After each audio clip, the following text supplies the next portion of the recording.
আরে এখনকার বলেন বিমান উড়াইয়া কি অবস্থা করতেছে দেশটার জানি কি অবস্থা হয়। আল্লাহ আল্লাহ আল্লাহ আল্লাহ ইরে ইরে লোকটার কি কুত্তা কামড়াইলো? এখন তো আবার পাগলা কুত্তা কামড়ায়। আল্লাহ আল্লাহ আল্লাহ দুগুন দুগুন দুগুন আল্লাহ আল্লাহ আল্লাহ রে আল্লাহ রে এই পাঁচ গুণ আল্লাহ আল্লাহ আল্লাহ আল্লাহ আল্লাহ নাউজুবিল্লাহ। কিরে তুইও কি বিমান উড়াস? হ্যাঁ কিরে এখন খুলবি জিসানের কমু না না, আমি এই ফান্দে পড়ি না।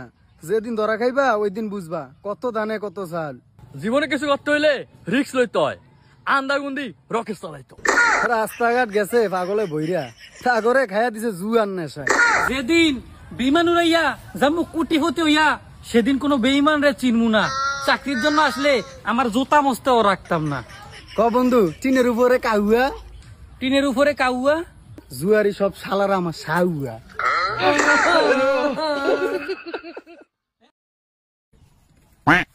আরে ভাই জুয়া খেলে যা হারছি এটি ভামুকু এটা তো বহুত দিন খেলতাম ব্যস্ত